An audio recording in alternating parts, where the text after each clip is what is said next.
Horas, horas, horas, Balige Akademi dari tepian Danau Toba yang indah. Benteng terakhir dalam mencari keadilan bagi kita, terutama kita rakyat jelata, itu sudah hancur sehancur-hancurnya, saudara-saudara.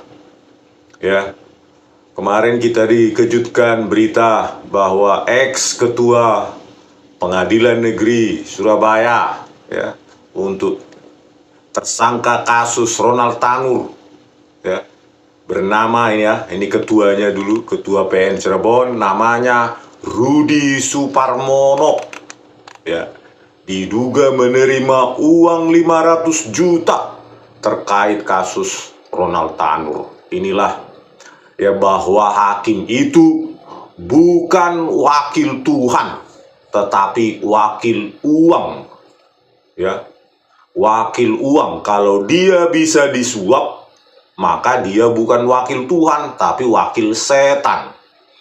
Benteng terakhir mencari keadilan bagi rakyat justru diisi oleh manusia-manusia jahat. Sebelumnya 3 hakim yang lain, siapa itu, Mangapul, Erin Tuademanik, dan satu lagi itu juga sudah ditangkap. Ini lagi. Tetapi mungkin dalam logika sederhana mereka ya, sebagai orang-orang yang rakus duit ini ya, logika sederhana mereka berkaca pada kasus Gajal Basaleh atau kasus-kasus maling uang rakyat lainnya ya. Para hakim rakus duit ini, dia punya logika sederhana. Kalau saya tidak menerima suap, menerima sogok, maka saya tidak akan kaya. Maka saya tidak akan pernah menikmati semua kekayaan ini.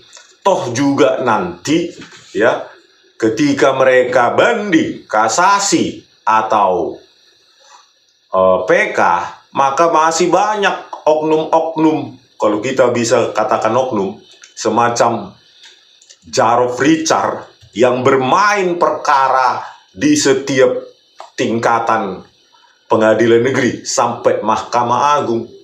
Bayangkan 1 triliun duit, 51 kilogram emas. Jangan-jangan ya, Jarod Richard ini pun itu masih cecungu levelnya di dalam mafia perkara. Bisa jadi ada yang lebih hebat dari dia, yang mungkin uang hasil pemerasannya itu puluhan triliun. Dan ini pun sampai saat ini sepertinya masih ditutup ya oleh Kejaksaan Agung yang memeriksa Jarod Richard ini ya. Nah, dalam logika sederhana hakim ini ya begitu saja, karena para hakim yang katanya agung di mahkamah yang katanya agung itu bukan malah memperberat hukuman para maling uang rakyat ini, para orang yang rakus duit ini, tetapi justru sering menyunat ya. Banyak sekali kasus-kasus sunat. Contoh yaitu Ketua Mahkamah Agungnya Sunarto itu pernah menyunat ya maling uang rakyat. Siapa itu? Anas Urbaningrum, dari 14 tahun menjadi 6 tahun dengan alasan dicari-cari. Unus testis, nulus testis, satu saksi bukan saksi, tidak bernilai pembuktian. Jadi mereka sangat lihai untuk mencari prinsip-prinsip yang untuk meringankan para maling uang rakyat. Ya, istrinya Sambo dari 20 tahun cuma 10 tahun, diskon 50%. Anas Urbaningrum tadi diskon 45%. Ya. Terus banyak lagi, Hakim Jupriyadi juga, hakim yang katanya agung itu, Yohanes Priyana, Desnayeti, bahkan gerbong narkoba pun, gerbong narkoba internasional, dibatalkan hukuman mati oleh mereka. Mereka sangat baik untuk orang-orang yang sudah jelas-jelas merusak hukum, ya, merusak generasi bangsa. Tetapi itulah ya logika sederhana para orang-orang rakus ini, para maling, para penikmat suap ya, menjadikan uang menjadi Tuhannya. Inilah logika sederhana mereka. Mereka tentu akan belajar dari kasus sebelumnya dan kasus sebelumnya, karena secara empiris memang para hakim di mahkamah yang katanya agung itu lebih suka menyunat para maling-maling uang rakyat ini. Mereka sangat gemar, akan mereka cari prinsip-prinsip unus testis, nulus testis, entah apalah yang berbahasa Latin itu, biar kelihatan keren gitu ya, supaya kelihatannya ilmiah. Itu alasan mereka untuk menyunat hukuman para pengkhianat rakyat ya.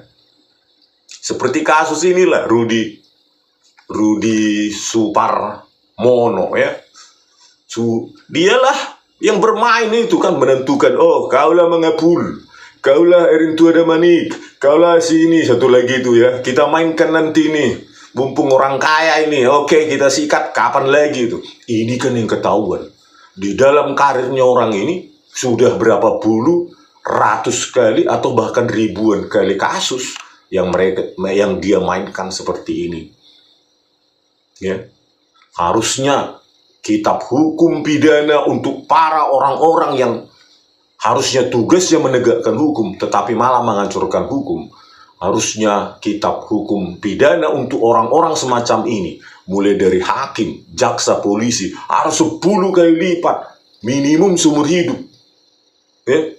Kalau lebih ekstrim lagi dia menerima suap di atas 1 miliar, hukuman mati. Itu baru negara kita tahun 2045 akan menjadi Indonesia emas, bukan lemas maupun cemas yang seperti dikhawatirkan oleh banyak rakyat Indonesia.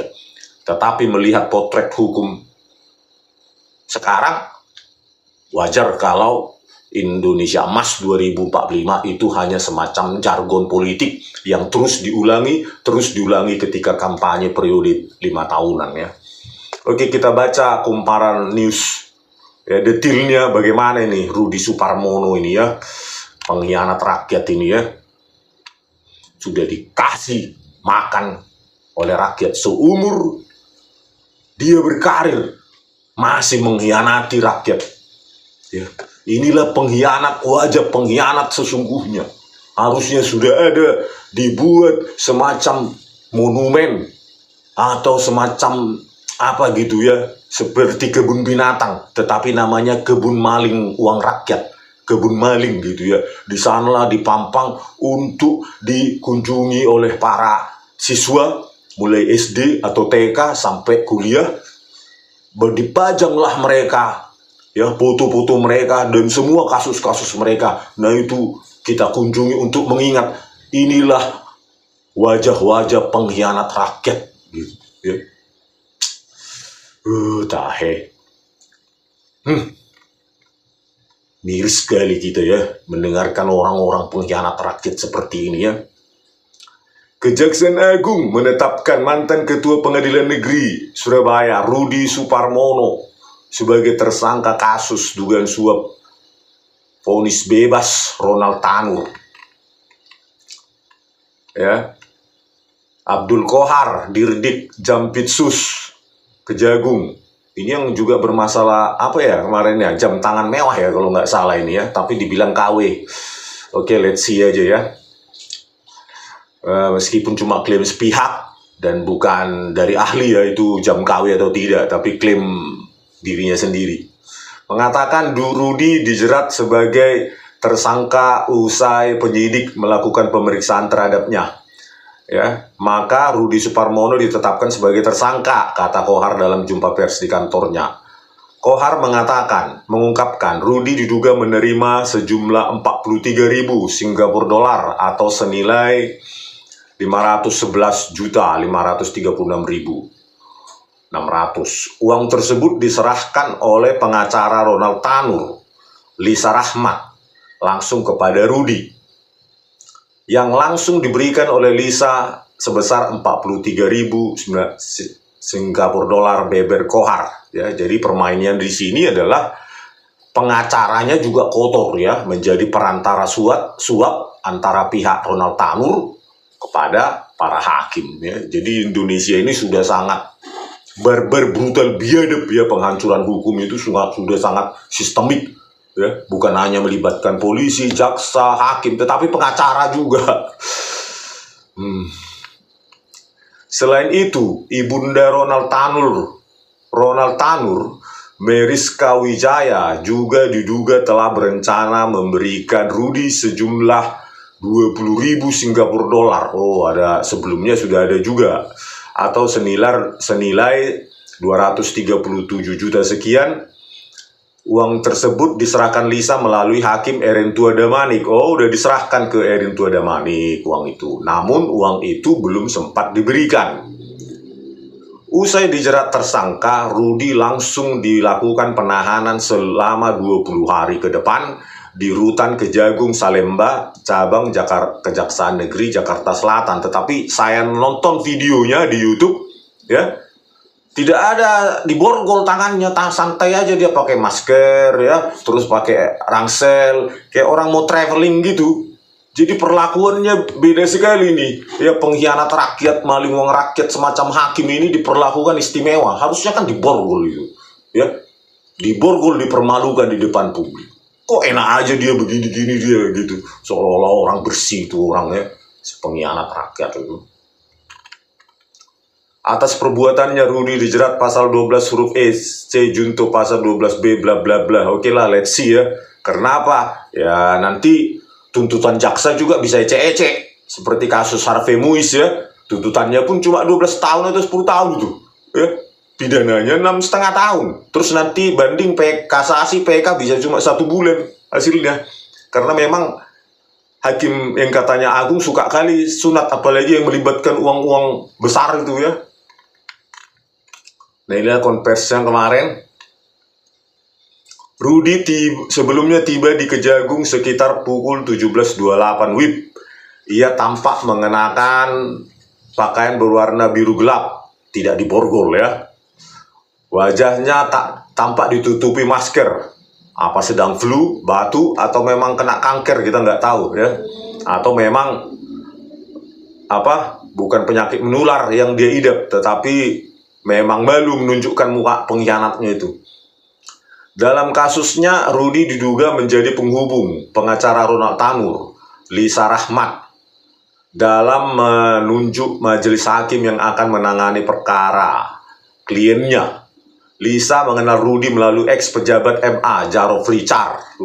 Inilah mafia perkara di Mahkamah Agung. Makanya Mahkamah Agung itu tempat berkumpulnya para mafia perkara.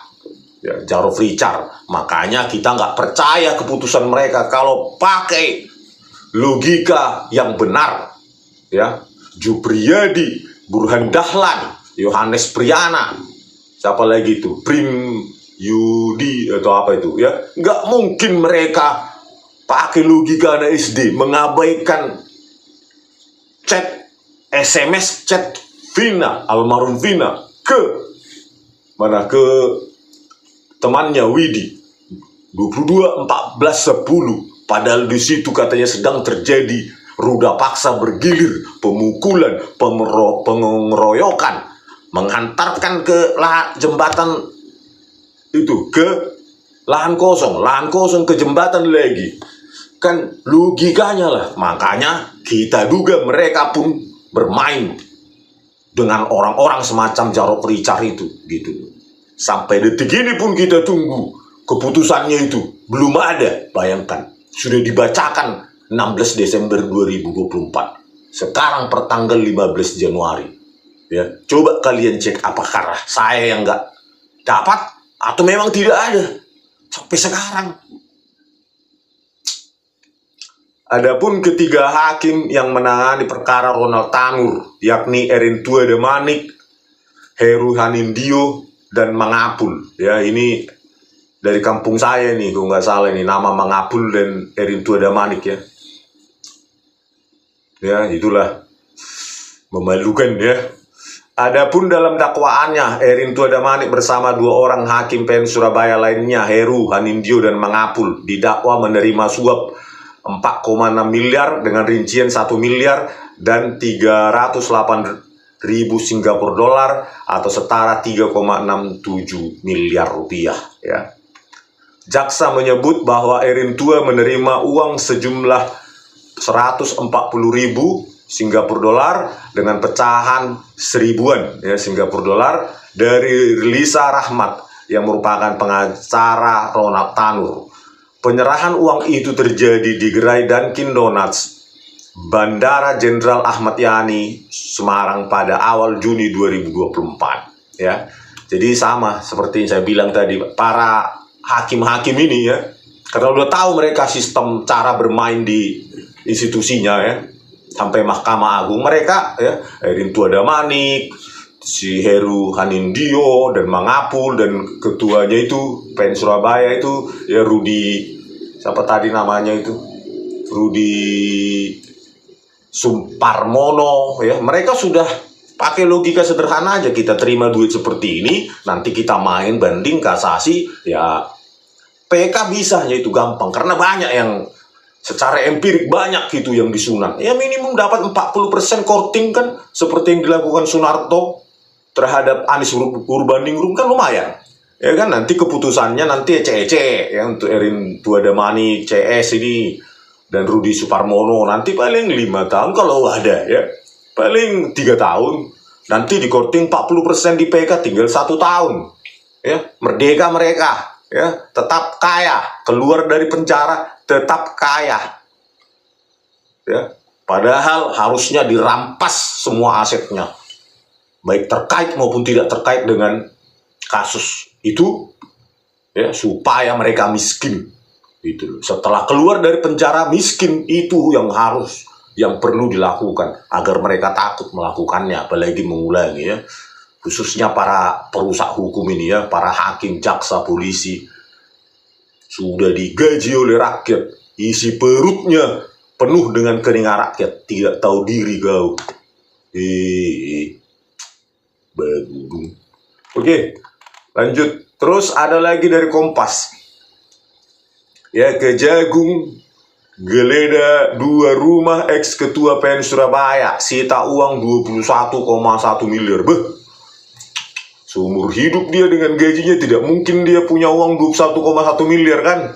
Nah inilah logika sederhana mereka.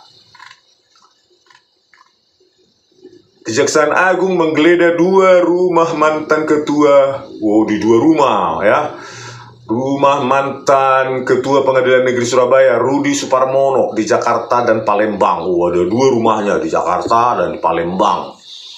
Dari hasil penggeledahan, penyidik menemukan uang tunai sebesar 21,1 miliar dalam berbagai pecahan mata uang.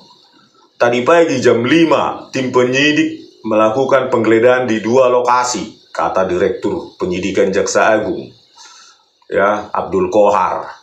Lokasi pertama yang digeledah penyidik adalah sebuah rumah yang berada di kawasan Cempaka Putih, Jakarta Pusat ya. Sementara lokasi kedua yang digeledah berada di Kecamatan Ilir Timur, Kota Palembang, Sumatera Selatan. Dari hasil penyelidikan, penyidik mengamankan sebuah barang bukti elektronik dan pecahan uang dalam berbagai mata uang. Uang terdiri dari pecahan dolar Amerika Serikat, dolar Singapura, dan rupiah di dalam mobil Toyota Fortuner atas nama Nelsi Susanti yang ada di rumah Rudi Suparmono. Rinciannya, besaran uang rupiah yang diamankan sebesar 1,7 miliar 388.600 dolar Amerika Serikat dan 1.099.000 sekian dolar Singapura. Sehingga kalau uang tersebut dikonversi menjadi rupiah hari ini kurang lebih sebesar 21 miliar 141 juta sekian. Dalam perkara ini, Rudi Suparmono ditetapkan menjadi tersangka dalam kasus dugaan suap hakim pembebas Gregorius Ronald Tanur. Ya inilah, tapi kita belajar dari kasus Harvey Muiz ya, bombastis sekali media, seolah-olah prestasi dari Kejaksaan Agung ya, tetapi dalam penuntutannya main-main, ecek-ecek. Cuma 12 tahun lah, cuma sekian tahun lah, bukan berani mereka hukuman mati gitu, atau minimal hukuman seumur hidup dalam tuntutannya. Jadi mereka suka kali ini ya, orang-orang Kejaksaan Agung suka kali post-truth, suka kali media blow up, tetapi nanti kita lihat dalam pengadilan penuntutannya cuma ecek-ecek. Gitu. Kebiasaan mereka ini ecek-ecek nanti, terus nanti ecek-ecek penuntutannya, putusannya pun ecek-ecek. Banding kasasi, PK, kita baca berita lagi, sudah bebas dia. Seperti kasus Wahyu Setiawan ya, mantan komisioner KPU itu dalam kasus Harun Masiku. Itu tiba-tiba nanti sudah PK dia bebas bersyarat juga. Aduh, inilah potret hukum. Bagaimana Indonesia menjadi Indonesia emas kalau begini? Ya, siapapun tahu ya, logika anak SD pun tahu. Kalau potret hukum seperti ini bahwa polisi, jaksa, hakim banyak yang kotor, bagaimana mencapai Indonesia emas seperti ini? Itu kan hanya sebuah ilusi ya, yang diulangi, direpetisi, diartikulasi ulang terus ketika kampanye periode 5 tahun atau di dalam orasi-orasi partai politik atau pejabat-pejabat yang sedang menjabat. Nggak ada apanya itu. Nanti 2045 kalau kita masih hidup, 2045 kita tanyakan itu, mereka sudah mati ya. Seperti Sri Mulyani dan lain-lainnya itu yang sering mengulangi 2045 Indonesia emas bla bla bla bla bla bla. 2045 belum tentu dia masih hidup untuk kita mintai jawaban atas pernyataan mereka ya. Jadi itu omong kosong. Melihat potret hukum sekarang ini, itu omong kosong. Indonesia bisa menjadi Indonesia emas. Apa definisi emas di situ? Kan karena banyak emas KW ya. Emas 1 karat pun bisa kan gitu. Define emas, define Indonesia emas coba. Apakah SDM-nya yang kuat, menjadi negara yang produksi teknologi tinggi, peradaban hukum yang sudah bagus. Artinya apa? Aparat-aparat penegak hukum mulai dari polisi, jaksa, hakim bukan menjadi aparat penghancur hukum. Kan begitu definisinya, define exactly. Ya, Indonesia emas itu apa? Nggak ada. Sampai saat ini saya search, apa itu definisi Indonesia emas? Itu cuma retorika yang diulangi sehingga rakyat percaya. Padahal itulah ya propaganda itu. Ya, meskipun itu omong kosong, tetapi kalau diulangi terus menjadi sebuah kebenaran di masyarakat, khususnya masyarakat yang tumpul literasinya ya. Kita jangan menjadi masyarakat yang seperti itu. Kita harus menjadi masyarakat yang rasional, ya, tidak berpihak pada parpol A, kepada figur A, figur B. Kita masyarakat yang kritis terhadap siapapun, gitu, ya. Karena ketika kita bias, maka kita telah mengorbankan intelijensia kita, ya, sebagai makhluk yang diberikan otak oleh Sang Pencipta itu. Oke, sampai sekian dulu di video kami hari ini. Sampai jumpa di video kami selanjutnya. Horas.